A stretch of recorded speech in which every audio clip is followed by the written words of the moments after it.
Hello dear students, कैसे हैं आप सभी। आशा करती हूँ आप सभी ठीक होंगे, स्वस्थ होंगे, अच्छे होंगे। आईसीटी वर्चुअल क्लासरूम देहरादून में आप सभी का स्वागत करती हूँ।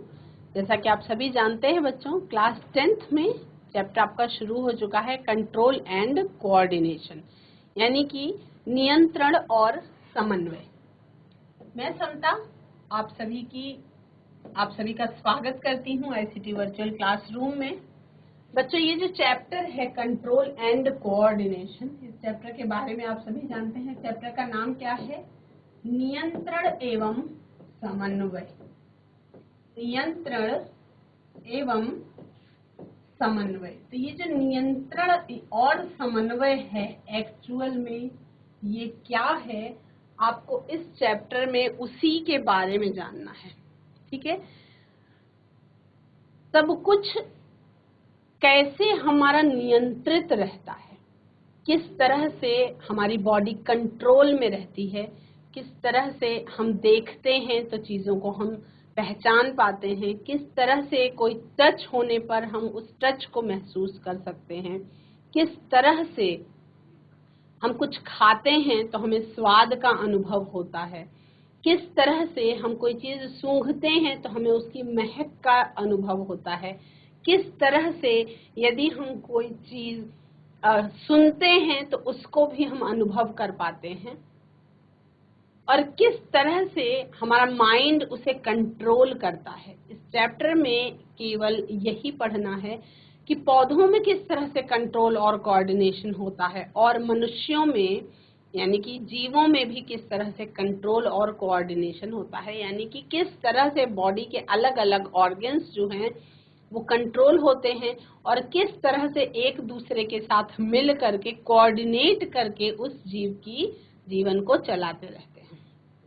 चैप्टर का नाम आप सभी को समझ में आ गया कि नियंत्रण और समन्वय क्या होता है, किस तरह से ये सब मैनेज होता है, उसी को इस चैप्टर में आपको पढ़ना है। आपको पढ़ना है नियंत्रण और समन्वय के बारे में। तो इसमें सबसे पहली चीज आपको उद्दीपन के बारे में पढ़नी है। उद्दीपन क्या होता है? The changes in the environment in which living organisms respond is called stimuli. ऐसे चेंजेस, ऐसे परिवर्तन जो आपके वातावरण में परिवर्तन होने पर जब लिविंग ऑर्गेनिज्म रिस्पॉन्ड करता है तो उसको हम स्टिमुलाई कहते हैं। एग्जाम्पल के लिए हीट, जो ऊष्मा होती है, ताप जो होता है, ये उद्दीपन का कारक है। कोल्ड यानी कि ठंडा कोई चीज है तो वो भी उद्दीपन का कारण है। साउंड, विभिन्न प्रकार की ध्वनियां जो हैं इस उद्दीपन का कारण है। स्मेल यानी कि अलग अलग प्रकार की सुगंध जो है वो भी उद्दीपन का कारण है। टेस्ट यानी कि स्वाद जो हम महसूस करते हैं। हमारी जिह्वा पे अलग अलग भाग है, हर अलग अलग भाग पे क्या होता है, अलग अलग स्वाद का टेस्ट बड्स होते हैं। जैसे मीठे को अनुभव करने के लिए अलग टेस्ट बड्स होती हैं, खट्टे को अनुभव करने के लिए अलग, और तीखे को अनुभव करने के लिए अलग टेस्ट बड्स होती हैं। तो वो क्या है, स्वाद का अनुभव। स्वाद से क्या होता है, हम रिस्पॉन्ड करते हैं। जब हम कोई चीज खाते हैं, महसूस करते हैं उसके स्वाद को, तब हम प्रतिक्रिया देते हैं। टच, किसी भी प्रकार के टच के एक्शन पर हमारा शरीर जो है वो रिएक्शन देता है। ठीक है, तो टच भी स्टिमुलाई का कारण है।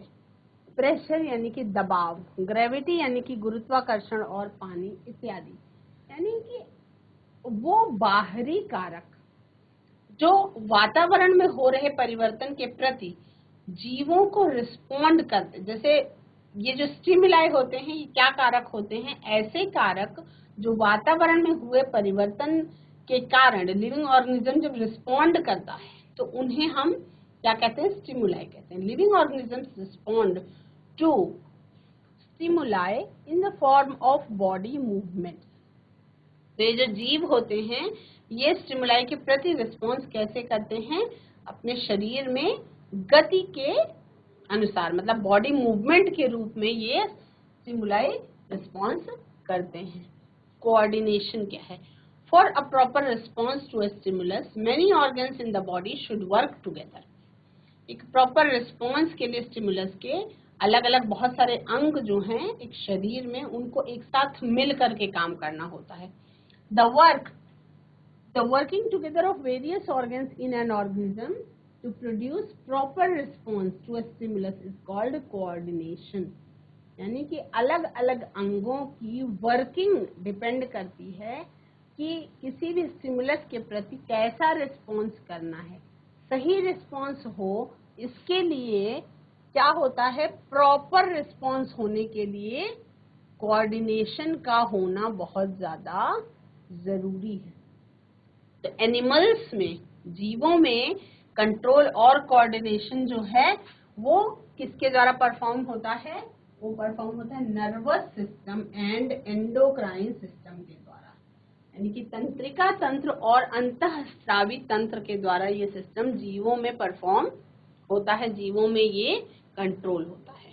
अगर हम पौधों की बात करें, plants, control and coordination is done bye chemical substances called plant hormones और phytohormones।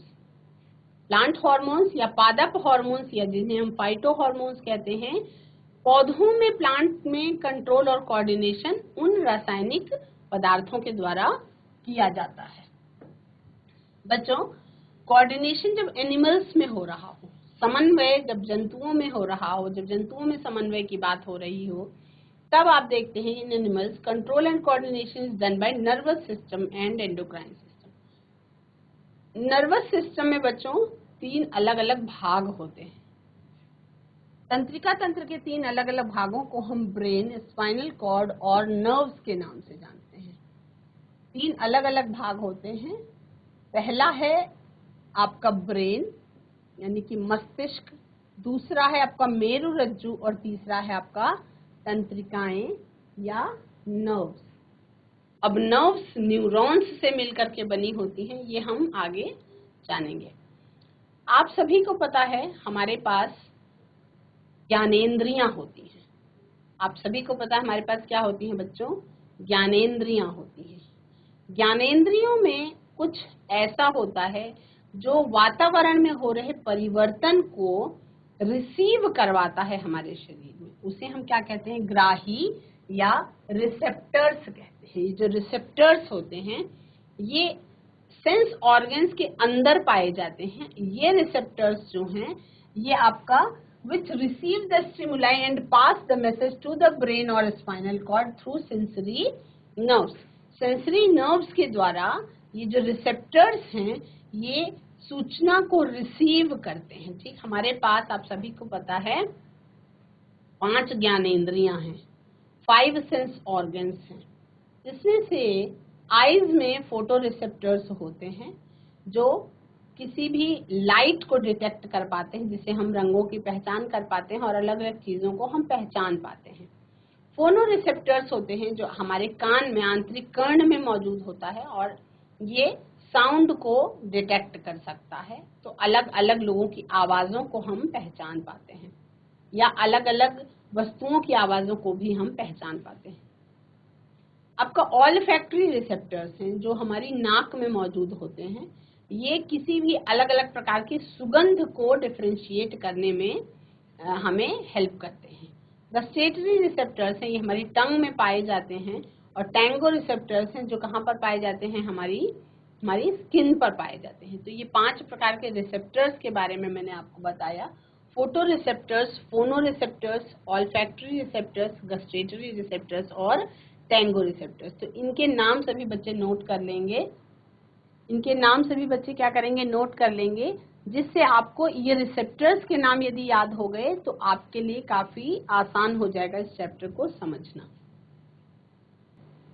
5 प्रकार के रिसेप्टर्स के बारे में आपने जाना बच्चों। फोटो रिसेप्टर्स हैं जो आपकी आंखों में मौजूद हैं, फोनो रिसेप्टर्स हैं जो आपकी कान में मौजूद हैं, ऑल्फैक्टरी रिसेप्टर्स हैं जो आपकी नाक पे मौजूद हैं, नाक में मौजूद है, गस्टेटरी रिसेप्टर्स हैं जो आपकी टंग में मौजूद हैं और आपका टैंगो रिसेप्टर्स हैं जो आपकी स्किन में मौजूद है। तो यहाँ पे गस्टेटरी और टैंगो में कंफ्यूज नहीं होंगे। टैंगो टंग में नहीं, वो आपका स्किन में होती है और गस्टेटरी जो है वो टंग में होती है। तो इसका नाम पांचों का सभी बच्चे नोट करेंगे। रिसेप्टर्स के बाद बच्चों इफेक्टर्स होते हैं। रिसेप्टर्स का मतलब है कि किसी भी स्टिमुलाई को रिसीव करने का काम करते हैं, और इफेक्टर्स क्या होते हैं, उसको क्या करते हैं, इफेक्टर्स उसको रिस्पॉन्ड करते हैं। इफेक्टर्स क्या होते हैं, are the muscles and glands which respond to the information from the brain and spinal cord through the motor nerves.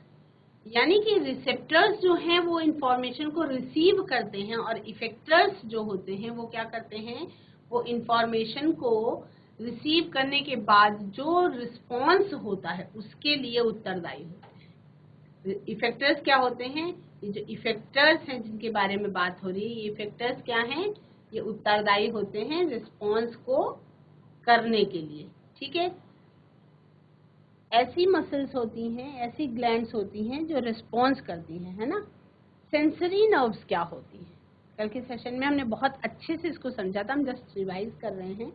Sensory nerves क्या होती हैं, ऐसी नर्व्स होती हैं which carry information from the receptors to the brain and spinal cord.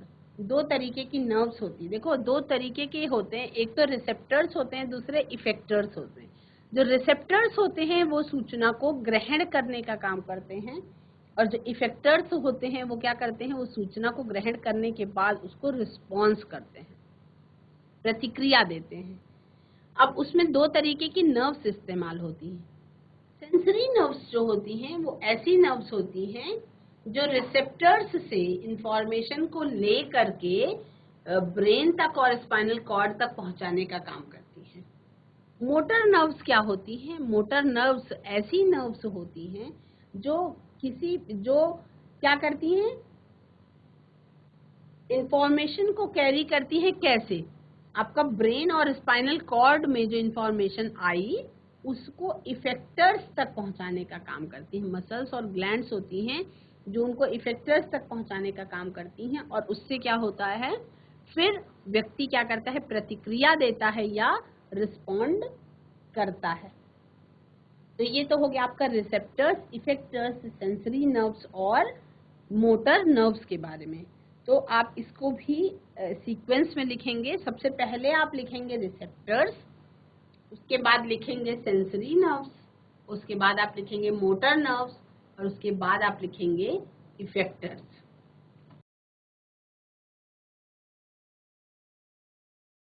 Screen में आप देख पा रहे हैं बच्चों, ह्यूमन नर्वस सिस्टम आपको दिखाई पड़ रहा है। ह्यूमन नर्वस सिस्टम में मैंने आपको बताया कि तीन मुख्य रूप से भाग होते हैं। तो आप देखें स्क्रीन में, आपको लेफ्ट हैंड साइड में कुछ दिमाग के पास आपको कुछ चीजें दिखाई पड़ रही। सेरिब्रम, सेरिबेलम, आपका स्पाइनल कॉर्ड आपको दिखाई पड़ रहा है। स्पाइनल कॉर्ड जो आपके स्पाइन से यानी गर्दन से शुरू हो जाता है और आपका नीचे तक जाता है, पैरों तक जाता है, ये है ना, पैर से ऊपर तक, कमर तक जाता है मुख्य तौर पे। तो इसमें आप देख पा रहे हैं कि ये पूरे शरीर में हमारे तंत्रिकाओं का जाल बिछा हुआ है। ये क्या है, हमारे पूरे शरीर में तंत्रिकाओं का जाल बिछा हुआ है, नर्व्स का जाल बिछा हुआ है। और इन नर्व्स की जाल से क्या होती है, सूचनाएं, एक जैसे मान लीजिए चोट हमें पैर में लगी, लेकिन वो सूचना हमारे ब्रेन तक गई, और उसके बाद ब्रेन ने ही हमें ये महसूस करवाया तंत्रिका के द्वारा कि चोट लगी है, तो दर्द महसूस होना चाहिए। ठीक है, तो ये जो समन्वय होता है ये किसके कारण हो पाता है बच्चों, ये न्यूरॉन्स के कारण या तंत्रिकाओं के कारण हो पाता है। अब नर्व्स जो है वो अलग अलग प्रकार की हो सकती है, नर्व्स जो है वो अलग अलग प्रकार की हो सकती है। तो इसका डायग्राम सभी बच्चों को नर्वस सिस्टम का बनाना आना चाहिए, किस तरह से ये जो नर्व्स होती हैं ये काम करती हैं अपनी। ये डायग्राम सभी बच्चे बना लेंगे 2 मिनट के अंदर, उसके बाद फिर हम इनके नाम के बारे में भी चर्चा करेंगे। आप देख पा रहे हैं किस तरह से तंत्रिकाओं का ये जाल बिखरा हुआ है मनुष्य के शरीर के अंदर। जैसे कि कल मैंने आपको बोला था कि अगर हमारा शरीर पोस्ट ऑफिस है तो न्यूरॉन्स जो हैं वो क्या हैं, हमारे शरीर के डाकियां हैं। मतलब हमारे शरीर में कोई भी दुख हो, तकलीफ हो, खुशी हो, उसको अनुभव हम कैसे कर पाते हैं, वो सूचना कैसे हमारे ब्रेन तक और ब्रेन से दूसरे अन्य भागों तक पहुंचाई जाती है, उस कोऑर्डिनेशन को इस चैप्टर में हम पढ़ेंगे। उस नियंत्रण को, इस कंट्रोल के बारे में हम इस चैप्टर में पढ़ेंगे। इसीलिए इस चैप्टर का नाम है कंट्रोल एंड कोऑर्डिनेशन। आप सभी देख रहे हैं, पहला भाग जो हमारे तंत्रिका तंत्र का मुख्य भाग है वो है आपका मस्तिष्क। मस्तिष्क के अलग अलग पार्ट्स होते हैं। अग्र मस्तिष्क होता है, मध्य मस्तिष्क होता है और पश्च मस्तिष्क भी होता है, जिसे हम सेरिबेलम कहते हैं। स्पाइनल कॉर्ड होती है आपकी। इंटरकोस्टल नर्व्स, अलग अलग नर्व्स के नाम लिखे हुए हैं। Intercostal nerves, radial nerves, median nerve, ulnar nerve और लंबार नर्व। ये जो है ये आपका अलग अलग जॉइंट्स पे अलग अलग जगहों पर प्रेजेंट होती है। साइटिक नर्व आप पैर की तरफ में देख पा रहे हैं। आपने कई बार नाम सुना होगा कि अमुक व्यक्ति को साइटिका हो गया है। तो ये जो साइटिका होता है, ये साइटिक नर्व ही क्या हो जाती है, जब सूखने लग जाती है तब साइटिका नाम का रोग भी हो जाता है। तो ये अलग अलग जो रोग हैं ये भी तंत्रिकाओं से संबंधित होते हैं।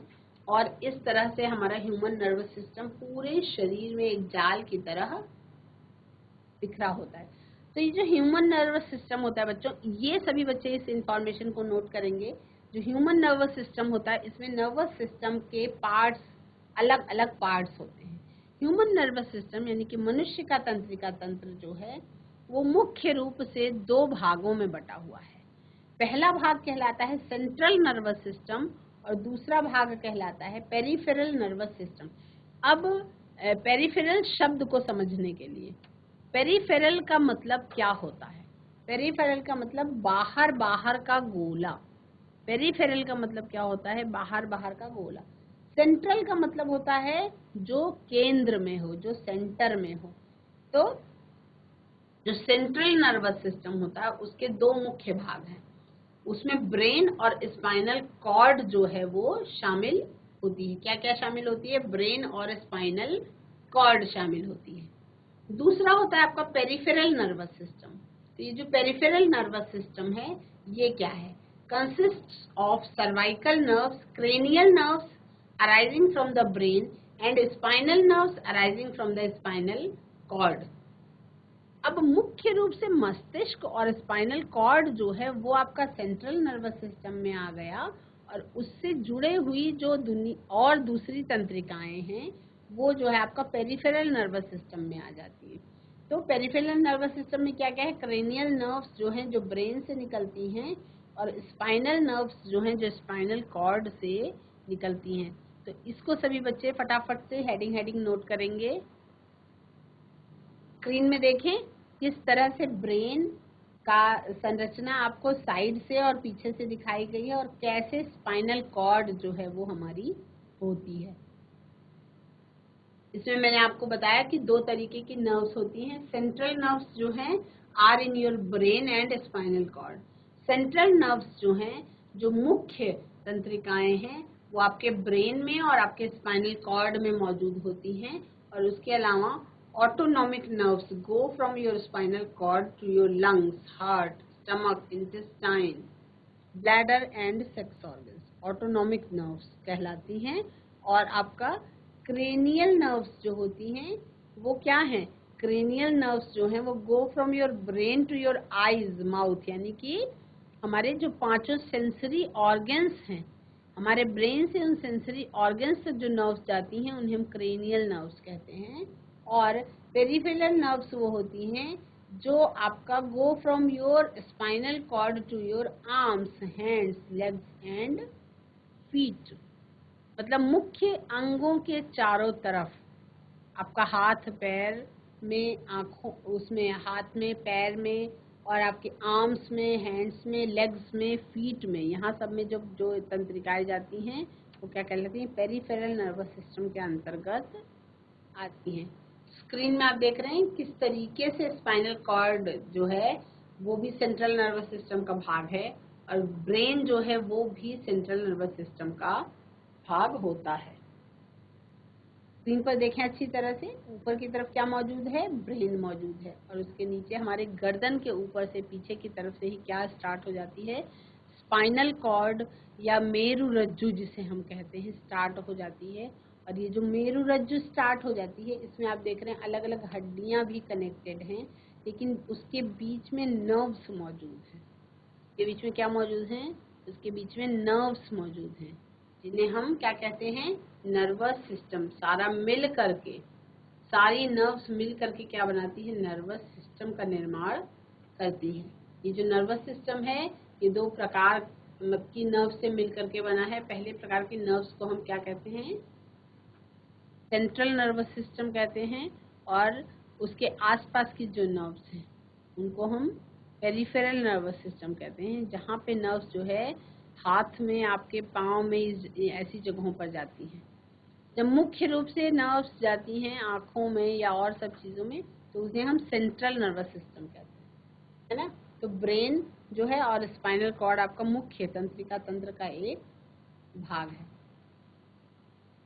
पेरिफेरल नर्वस सिस्टम में देखें ध्यान से, क्रेनियल नर्वस सिस्टम जो है, क्रेनियल क्या बोलेंगे, nerves go from your brain to your eyes, mouth, ears and other parts of your head.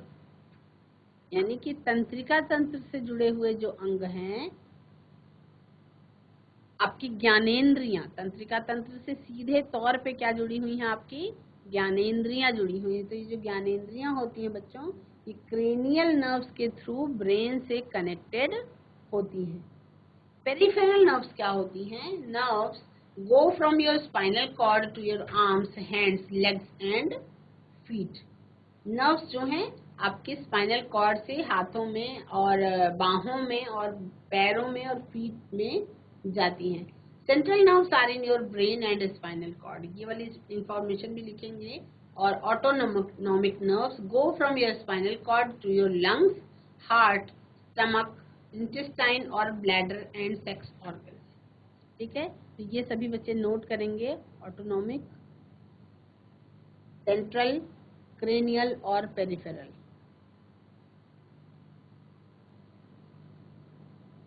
अब नर्व सेल क्या होती है, मुख्य रूप से न्यूरॉन्स हम किसे कहते हैं, उनके बारे में जानेंगे कि एक्चुअल में न्यूरॉन्स क्या होते हैं। अभी तक हमने नर्वस सिस्टम के बारे में पढ़ लिया, अब हम न्यूरॉन्स के बारे में जानेंगे।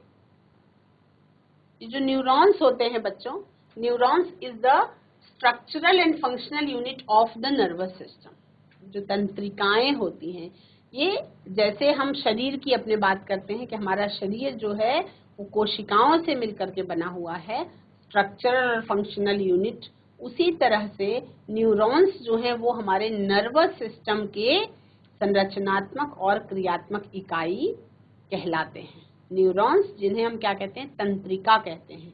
ये जो ये इसमें एक सिंगल तंत्रिका कोशिका की बात हो रही है। किस तरह से जालवत ये बिखरी हुई होती है, इसके बारे में हम, न्यूरॉन के स्ट्रक्चर के बारे में हम आगे पढ़ेंगे। न्यूरॉन क्या है, neuron is the structural and functional unit of the nervous system. ये हमारे नर्वस सिस्टम की संरचनात्मक और क्रियात्मक इकाई है। It has a cell body called cyton containing a nucleus and cytoplasm. Neurons में क्या होता है, एक कोशिका का शरीर होता है जिसे साइटोन कहते हैं, उसके अंदर एक केंद्रक भी मौजूद होता है और अंदर कोशिका द्रव्य भरा हुआ होता है। It has several branched structures, यानी कि न्यूरॉन्स में बहुत सारी शाखाओं वाली स्ट्रक्चर्स पाई जाती हैं जिन्हें हम डेंड्राइट्स कहते हैं। और इसमें फाइबर भी पाया जाता है जिसे हम एक्सॉन कहते हैं, जो कि कवर्ड होता है किससे, protective covering called myelin sheath. The junction between two neurons is called synapse, है ना। messages pass through the nerve cell in form of chemical and electrical signals called nerve impulse। क्या कहते हैं, नर्व इम्पल्स कहते हैं, यानी कि जो सूचनाएं एक तंत्रिका से दूसरी तंत्रिका तक, एक न्यूरॉन से दूसरे न्यूरॉन तक जाती है, उन सूचनाओं को हम क्या कहते हैं? नर्व इम्पल्स कहते हैं। The dendrites receive the information and starts a chemical reaction which produce electrical impulse which passes through the axon, है ना। ये अलग अलग पार्ट्स, पहले आपको तंत्रिका जो न्यूरॉन्स है, न्यूरॉन्स का स्ट्रक्चर आप समझेंगे तब आपको ये चीज समझ में आएगी कि नर्व सेल यानी कि तंत्रिका कोशिका या न्यूरॉन हम किसे कहते हैं। तो सबसे पहला पॉइंट, न्यूरॉन आपके तंत्रिका तंत्र का स्ट्रक्चरल और फंक्शनल यूनिट है। आज की क्लास में नर्व सेल के बारे में आपने हल्का सा जाना। अगले सेशन में हम एक एक न्यूरॉन का स्ट्रक्चर कैसा होता है, कैसे काम करता है, उसके बारे में अच्छे से जानेंगे। That's all for today. Have a nice day, take care.